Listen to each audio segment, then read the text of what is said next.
эл ичи өнөргөнчү дейт. Эмне деген инсандар бүгүн биздин азыр эфирди көрүп тургандар бардыр, бирок анын ичинен бирөөсү мынтип смс бир каратып туруп көздөрдү кайдан табат сөздөрдү дейт.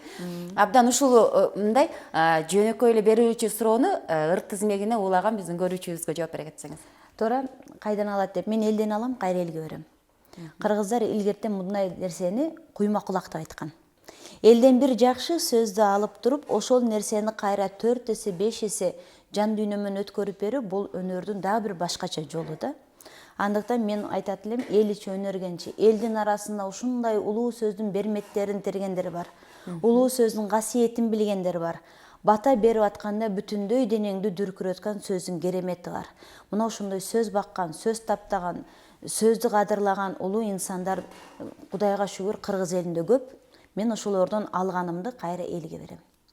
Эфирди окуй кетели. Нуркан эже, талантыңыз ташкындай берсин. Мага да бир китеп белекке бересизби? Айзат деген көрүүчүбүздөн экен. Албетте, китепти элге берейли деп жазганбыз. Ар бир китеп өзүнүн окурманын тапса, ар бир адам ушул чыгармадан өзүнө керектүү бир сөз тапса, демек мен бекер жазган жокмун. Абдан көп той алып барасыз. Ошол тойлордун алып баруу жолу баары эле менимче окшош болсо керек. Же биринен экинчисин кандайча өзгөчөлөнтөсүз?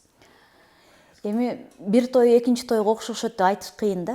Анткени ар бир адамдын өзүнүн чөйрөсү бар да. Ар түркүн адамдар келет. Ар түркүн маанайда келет.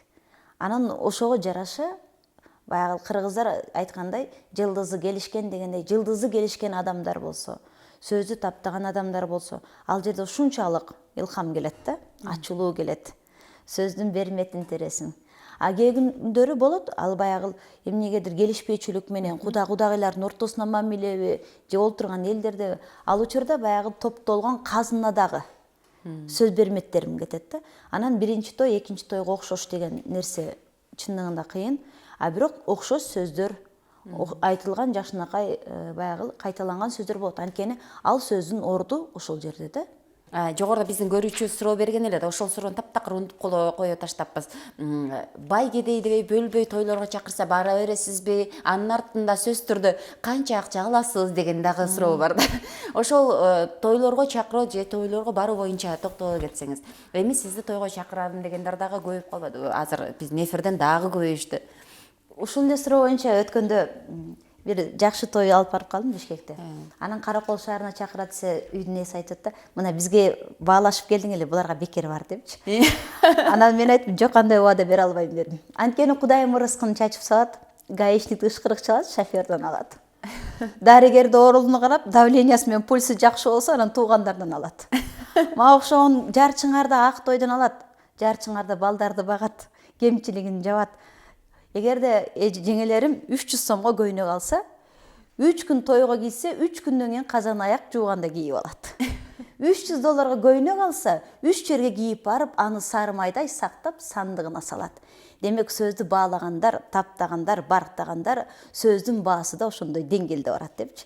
Мен бул жерде бул сөз менен айтайын деген, ар бир эмгек бааланыш керек. Бааланбай жөн барган жерде жакшы бар дегенде унутуп калгандар болот да. Бул болуп эле жүргөн нерсе. Ал эми бай кедей деген нерсе жок. Тойго деген эл жакшылык тилек менен дасторкон жаят. Мен той деген нерсени өзүм кыз бергенде түшүндүм. Той болгон жерге куш канатын жайыптыр дегенде. Анткени куштун канаты бүктөлүп турганда канча узун экен билбейсиң да, канчалык деңгэл жетерин. Ал эми канатын жайганда сага чейин да жетиш мүмкүн да куштун канаты. Ошон үчүн бул той деген көпчүлүктүкү, элдики. Бай кедей дебей чакырган жерден Кудай калтырбасын. Орустар айтып койду, договор дороже денег дегендей, баалашып, анын да көңүлү калбай тургандай, менин да көңүлүм калбай тургандай бир баа менен болот да. Ал эми замандын агымында илгери биздин ырчылар айтат, биз той тамашага барганда акча деле алчу эмеспиз. Жөн эле ырдачыбыз, жөн барып келчүбүз, азыркылар баалап атат деп. Эми бул өнөрдү Кудай сүйгөн пендесине берген да. Улуу Хемингуэй деген акылмандын сөзү мага өзүбүздүн Акыйкат жарчысынын башкы редактору Жалил Сапарович мага бергенде айтканда, ушундай жакканда, талант бул пендеге берген Кудайдын эң акыркы тартуусу. Кудай сага эң акыркы тартуусун берип жатса, ачка калып, кемчилигиңди жаба албай, турмушта ордуңду таба албай атсаң, бул сенин Кудайдын алдында эки эсе күнөөгө атканың. Анткени Кудайдын берген нерсесин пайдалана албай атканың. Дагы бир улуу Американын бир акылманы мындай деп жазыптыр да, атын унутуп калдым. Суум бүтүп, жарык дүйнөдө көрөр күнүм бүтүп, Кудайдын алдына барсам, менин жүзүм жарык деп. Анткени Кудайым, сен мага берген нерсени мен колумдан келишинче элге тартууладым.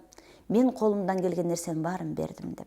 Демек мен да Кудайдын алдында ушундай жүзүм жарык, анткени Кудай берген өнөрдү колуман келишинче сөздүн берметин элге чачып, кайра элден алып, үй бүлөмдү багып, ушу турмуш жолунда сөздү таптап, сөздү бактап келатам. Демек ошол Хемингуэй айткандай, Кудайдын акыркы тартуусун колдонуп атам да. Туура айтасыз. Эми кыргыз эли илгертен эле өнөрдү баалап келген. Эми Советтер Союзу учурунда баары тең болуш керек деген бир өзүнчө саясат менен бекер баары ырдаткан учурлар көп болгон. Тоолордо тоо таштын, чабандардын баарын. А бирок илгери жеңи жок, токтогул аталарыбыз деле барганда чепкен кийгизип алдын